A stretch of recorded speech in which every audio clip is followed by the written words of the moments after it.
This is the Scorecard, where you score the latest sports news and in-depth views. I'm Anton Roxas. On the Scorecard tonight,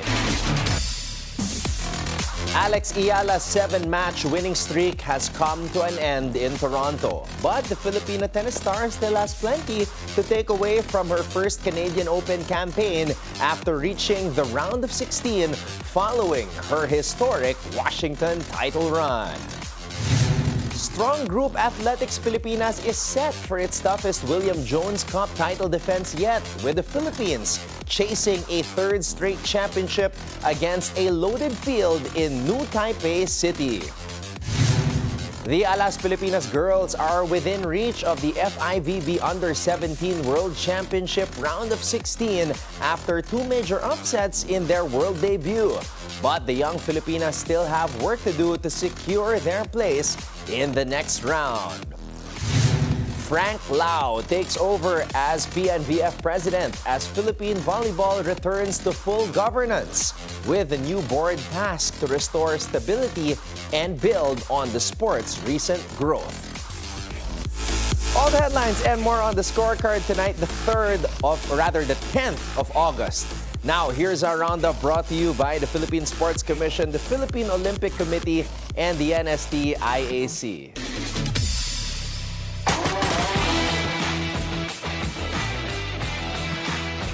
Eala's breakthrough run in North America has come to an end for now. The Filipina tennis star fell in the round of 16 of the National Bank Open but leaves Toronto after another deep run that continues to build momentum ahead of the US Open. Here's Mark Patriarca with the details. Eala's impressive run at the National Bank Open came to an end in the round of 16. But the Filipina tennis star still left Toronto with plenty of reasons to look back on the tournament as another major step forward. Fresh off her historic WTA 500 title in Washington, Eala carried a 7-match winning streak into her first ever Canadian Open campaign. She then reached the last 16 in Toronto after beating American Catherine McNally in 3 sets. But her run ended against former world number 4 Belinda Bencic, who controlled the match from the start and defeated Eala 6-4, 6-love in just 73 minutes. Bencic consistently put Eala in difficult positions, particularly after the opening set, and the Swiss star never allowed the Filipina to find the rhythm that had carried her through Washington and the earlier rounds in Toronto. Tough one today, I think. Yeah, Belinda put me in some really tough situations. I think she played really well. Wasn't able to kind of get myself out and, out of a certain mood. So overall, really good week. I'm super happy with the run that I've had. And gonna try to recover and come back out hot. Even with the loss, Eala's first Canadian Open appearance became another significant chapter in her breakthrough summer, with the Filipina also receiving strong support from the large crowd in Toronto. After winning her first WTA Tour-level title in Washington, Eala said the reception she received in Canada made the tournament especially memorable, with Filipino fans among the many communities that filled the stands. I knew it was my last time. The last time that I was going to be out on that court for a while. So, the atmosphere this whole week has been just incredible. It's hard to describe to other people kind of the feeling of being in that stadium full of course, the fans and all the love. So, I'm super grateful for the experiences that I've had here in Toronto. It's been an amazing debut. Eala will now take a short break before traveling to Cincinnati, with the US Open next on her North American hardcourt schedule. Despite the loss to Bencic, Eala said she remains healthy and will carry the lessons from her Washington title run and Toronto campaign into the next stage of her season. Reporting for the Scorecard, Mark Patriarca, Bilyonaryo News Channel. Strong Group Athletics knows the road to a historic three-peat won't be easy. Head coach Charles Tew says this year's William Jones Cup is the toughest yet as the Philippines prepares to face a deeper and more competitive field. Here's Zeus Valdez with the details. Strong Group Athletics Pilipinas is preparing for its biggest test yet as it begins its bid for a third consecutive William Jones Cup title in New Taipei City.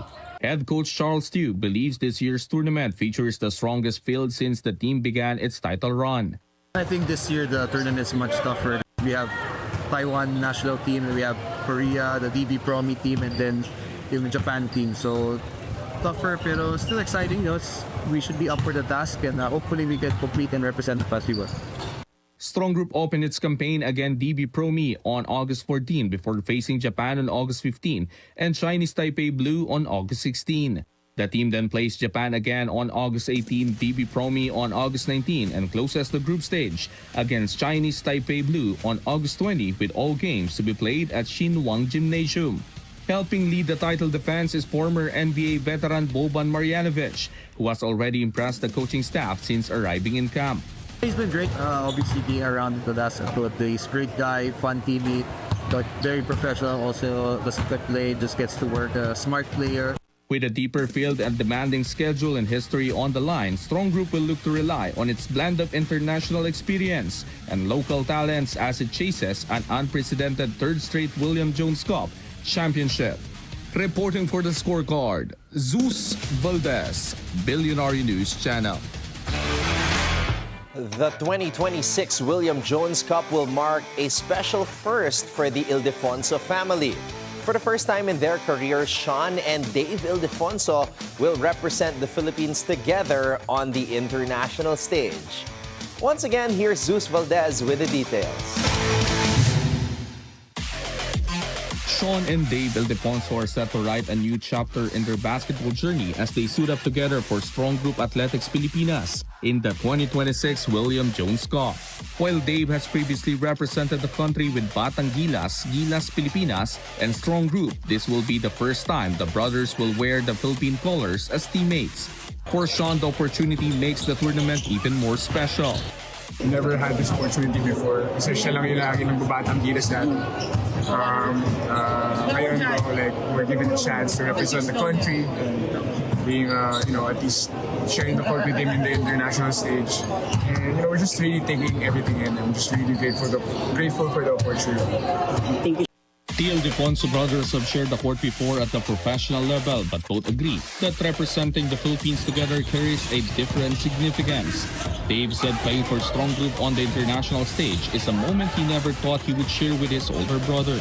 Sobrang masaya kasi dati ako lang experience ito pero being able to experience this with him, nakasama ko yung brother ko, yung blood ko, na mas masaya kasi meron kaming shared experience. So yun nga, ibang aspect naman yung Abra, ibang aspect naman yung SC. So ito naman at a bigger stage talaga. So hopefully we get the three-peat and magkasama ko.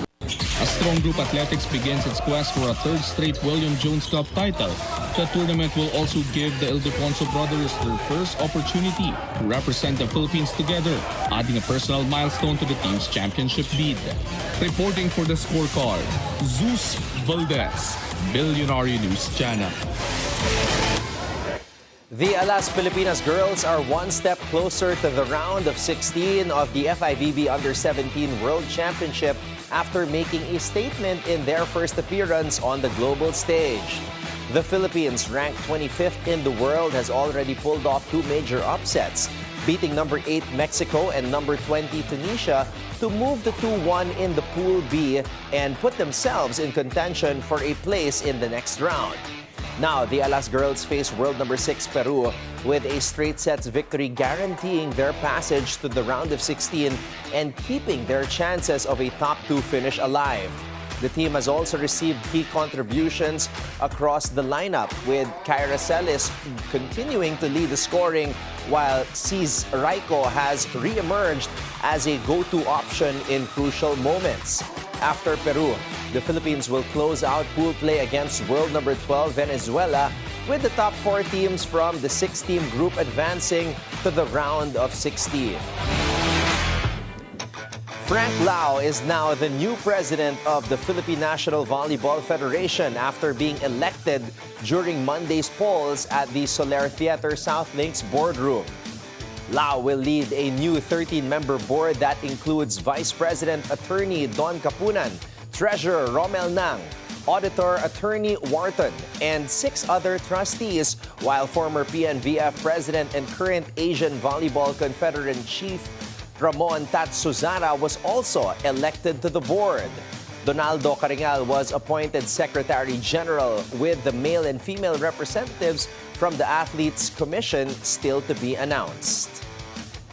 The elections also mark the end of the Philippine Olympic Committee's role as caretaker of the federation after the FIVB suspended the PNVF in May over what it called serious governance concerns. POC President Abraham Bambol Tolentino said the new leadership can sustain the progress of Philippine volleyball, while the Alas Pilipinas men's and women's teams for the Aichi Nagoya Asian Games will remain in place. FIVB representatives witnessed and certified the election process. Ateneo de Manila University is making another public appeal to the family of late student athlete Rene Clert Bobet Baterbonia, hoping to reopen dialogue over the aftermath of the Aurora tragedy.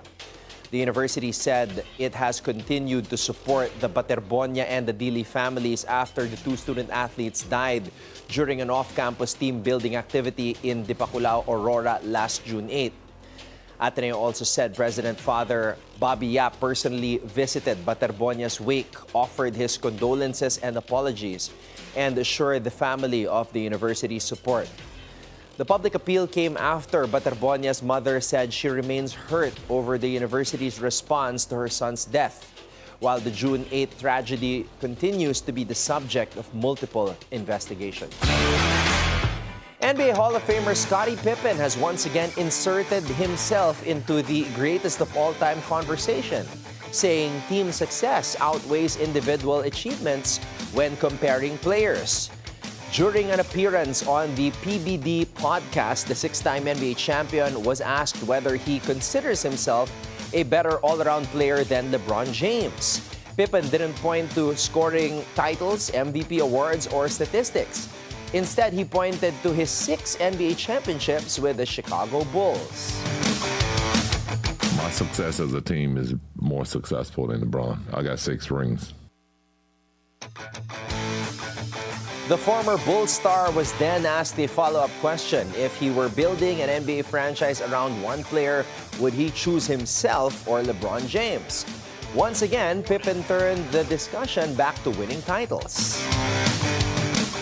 You want individual accolades or you want championships? Because I didn't chase mine.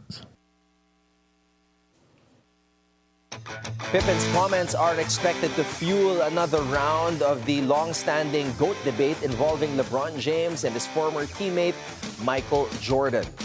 James has built one of the most decorated careers in NBA history, winning 4 NBA championships, 4 MVP awards, 4 Finals MVP trophies, and becoming the league's all-time leading scorer. Pippen, however, continues to argue that championships remain the most important standard when measuring greatness. While the debate is unlikely to be settled anytime soon, Pippen's latest remarks have once again sparked discussion about whether individual dominance or team success should carry more weight in defining an NBA legend. One of the Philippines' most promising young basketball players is taking his next step abroad, with 16-year-old Prince Carino set to join PHH prep school in the United States next month, according to Abante Bilyonaryo Group Sports Insider Homer Saison. The 6'7" forward has already gained experience with FEU Diliman and the Philippine Youth National Team program, and will now test his game against high-level American high school competition. Carino is known for his size, mobility, and perimeter skills, with the move expected to give him greater exposure and more opportunities to develop his game.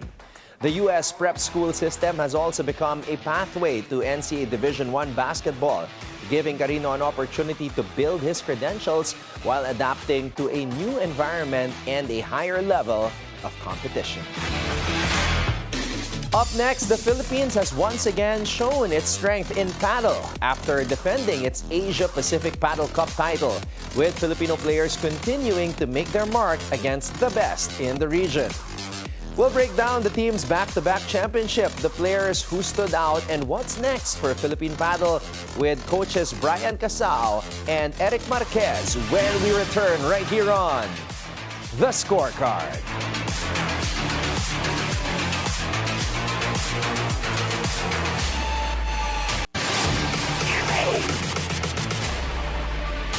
Welcome back to The Scorecard. The Philippines has established itself as a force in Asian paddle after successfully defending its Asia-Pacific Paddle Cup title.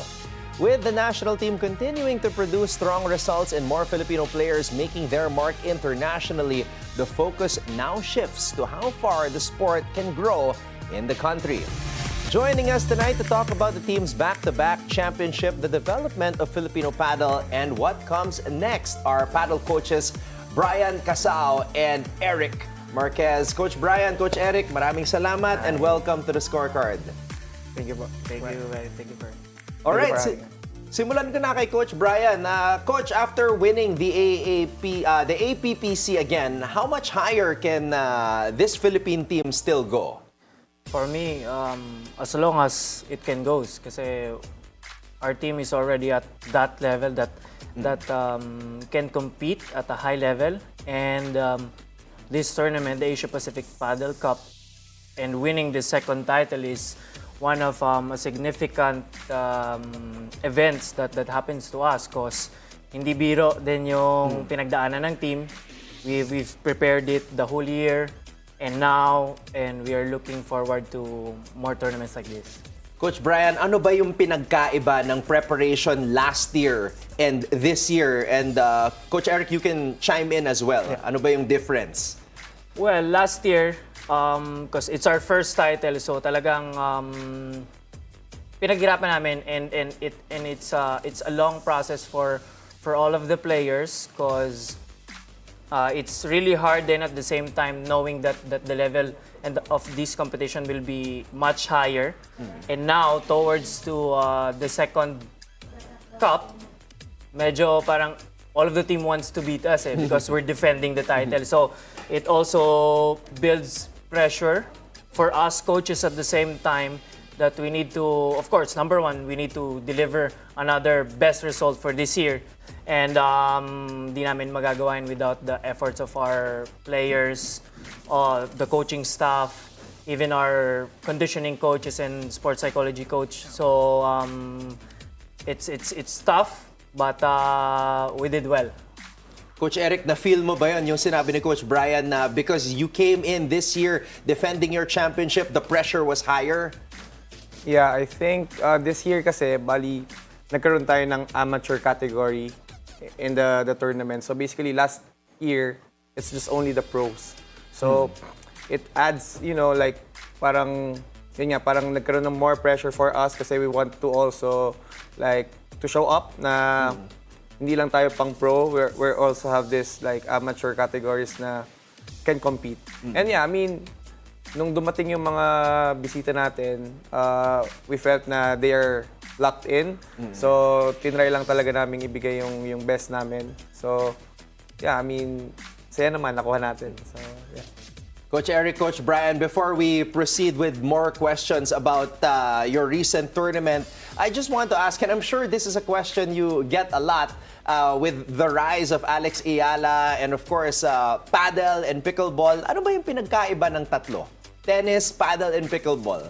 Well, technically, if you are coming from a tennis background, may it be like for recreational, competition, or even the pros, di naman siya nalalayo, no? So it will just take time for all of the players to learn. But for padel, sabi nga namin in padel, it's easy to learn. Actually, after one session, two sessions, it's proven eh. So this is now maraming nahuhook with this sport, and we can't wait at the same time to bring this sport to to the whole nation at the same time, and to bring more people in, kasi ito lang din yung way natin to find talents. Hindi natin alam, baka di pa natin na-discover yung mga future talents natin with this sport. So Coach Eric, for you, what do you think is the biggest key to developing more Filipino players like what Coach Brian said, na to discover talent para makapag-compete sila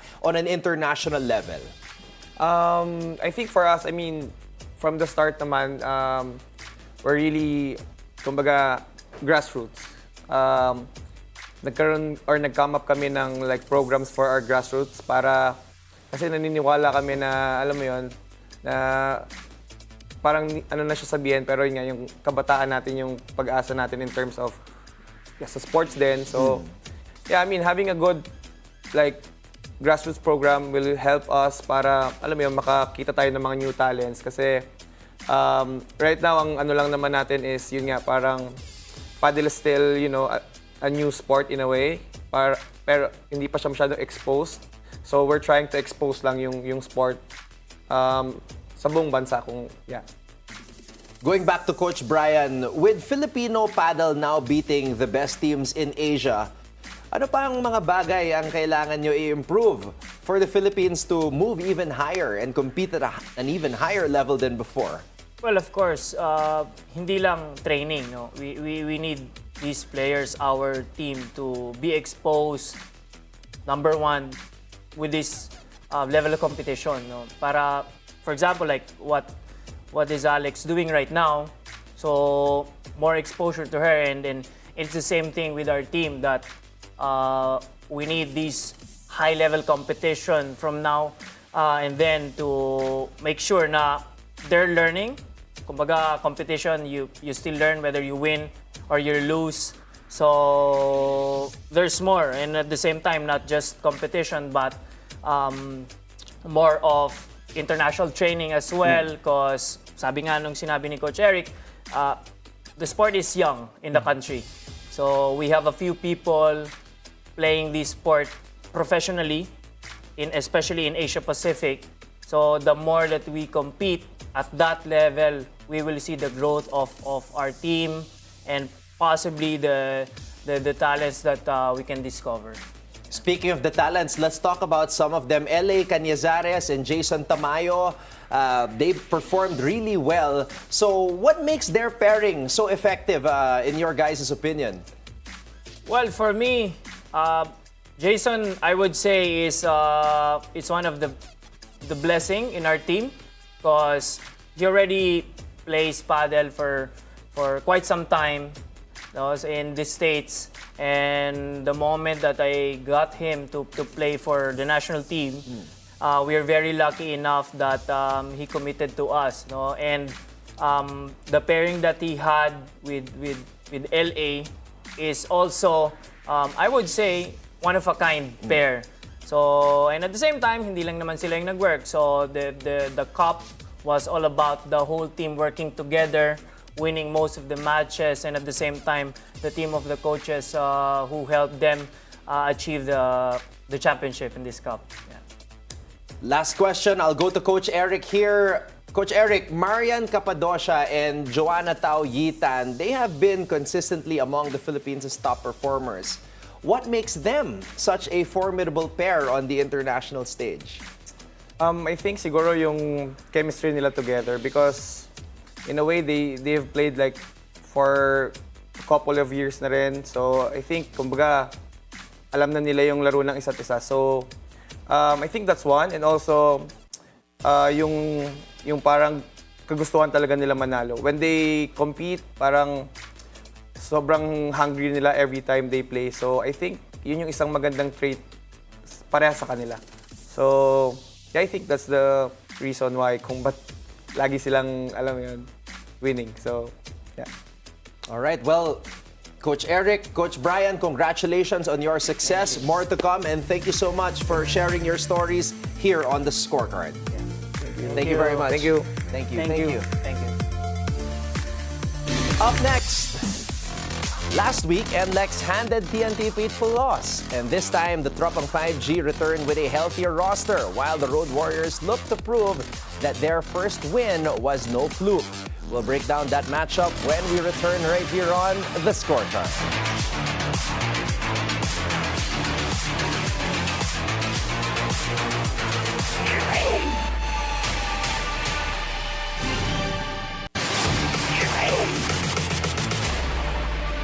Welcome back to the Scorecard. It's time to keep your eyes on the prize. The race for a top 4 spot in Group A heats up once again as TNT Tropang 5G and the NLEX Road Warriors meet in a highly anticipated rematch Tuesday at the Anara Center in Antipolo. Just a week after their first meeting, the stakes are even higher. Their last meeting came down to the final seconds. NLEX edged TNT 88-83 to complete a perfect 6-0 first round.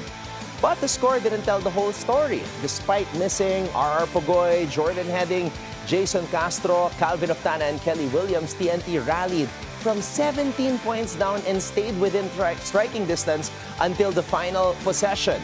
Now, the Tropang 5G entered the rematch with a much healthier lineup. Heading returned with 23 points against Titan Ultra, while Pogoy, Brandon Ganuelas Rosser, and Ralier Hollis Jefferson helped TNT roll to a 114-80 win.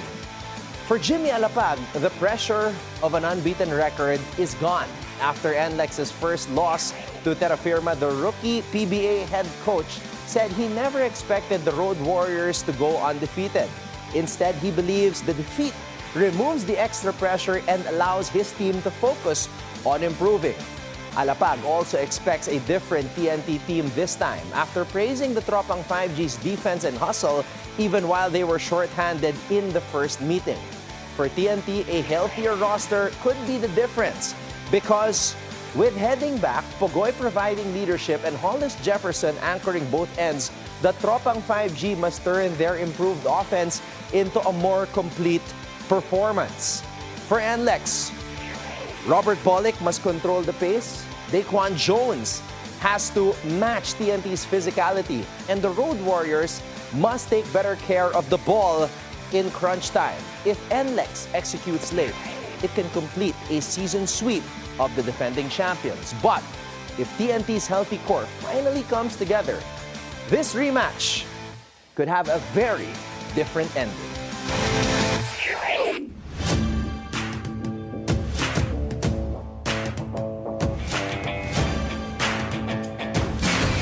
And with that, thank you for joining us tonight. We'll see you again tomorrow on The Scorecard, where sports is our business and business is our sport on the Bilyonaryo News Channel.